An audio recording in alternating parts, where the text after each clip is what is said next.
Welcome back to our study. This has been called the propitiation for sin. We're looking at 1 John 2, 1 through 2. And so let's get into it today.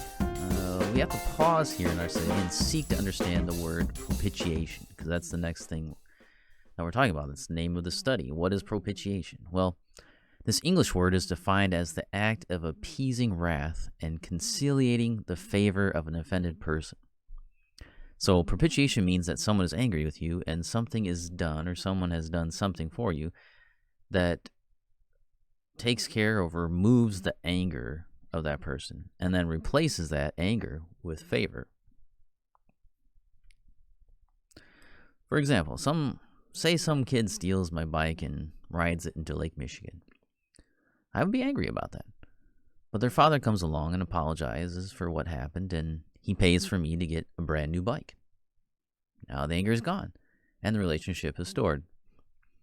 The Greek word is hilasmos, which in the Septuagint is used for the atoning sacrifice in the law of Moses. That is why in some translations it says he is the atoning sacrifice. He is that sacrifice for the forgiveness of sins. The book of Hebrews explains to us that Jesus offered himself as the sacrifice. He secured eternal redemption by his own blood. His death redeemed those who are called from their transgressions, and they receive the promised eternal inheritance. So there was an offense between God and man and his offspring, which incurred the wrath of God. Man and his offspring could not make propitiation for their sin. They could not pay the debt that they owed. The Son of Man came, Jesus the righteous, paid the price, which was his own life. His life appeased the wrath of God against his people and brought the favor of God upon those people. Now, John says that Jesus, the advocate, the righteous, is also the propitiation for our sins, and not for ours only, but also for the sins of the world, of the whole world. This begins a topic which we will circle back around to several times in this letter. The question is, what does John mean when he uses the word world? He will speak of the world a number of times in this letter, and he uses it in his gospel and in the book of Revelation. It's a very important topic because the question of what does the word world mean in each specific usage dictates whether we are teaching truth or we're teaching heresy. How we approach this word means the difference between teaching everyone is saved. Jesus died for only a possibility to be saved. Jesus said he died for your sins, but he really just died to give you more wrath.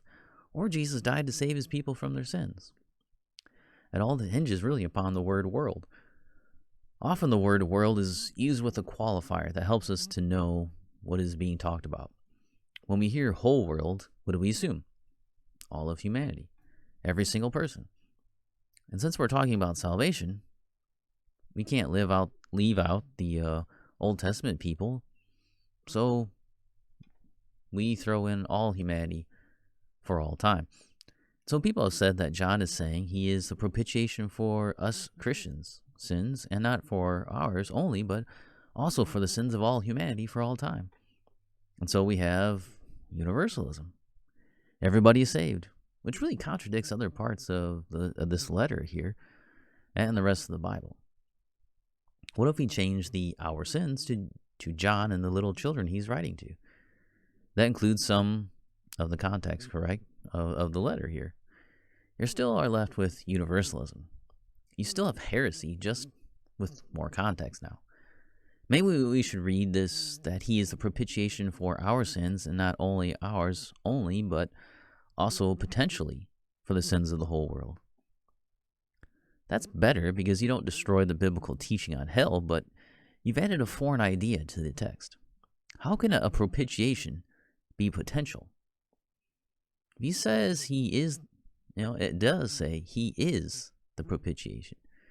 An atoning sacrifice can only be called atoning if it actually makes atonement. Otherwise, it's just a dead animal. Jesus is only the propitiation if he actually appeased the wrath of God and brought favor to some people, to us. There can be no potential here. So from the context of the passage and the rest of the Bible, what does this mean? John is probably referring to what he wrote in the Gospels in verses 11, 51 through 52. It's the prophecy that Jesus would die not just for the nation only, but also to gather into one the children of God scattered abroad. Jesus did not just appease the wrath of God for John, a Jew, and his fellow believing Jews, but for believers from every nation of the world for all time. Often the Bible, John, and the Jewish writers outside the Bible would call the Gentiles, the other nations, all those in the evil, Satan-controlled world. This makes the most sense here. John says Jesus is our propitiation, but also he is the propitiation for the whole world. Remember, propitiation is not just what he did, it is who he is. It's not that he just made a propitiation, that he provided for it. He is the propitiation. He is that thing. He is the appeasement of the wrath of God. That's what he is. It's not just what he did. But I'll leave it there for now, because we're going to come back to this again in the later on, and we'll talk more about it, get a little more detail too, because John just introduces it here. He's going to circle back around and explain some more for us, because we could keep going forever on this, but we'll leave it there. So come back next time and we'll look at the conclusion of our study.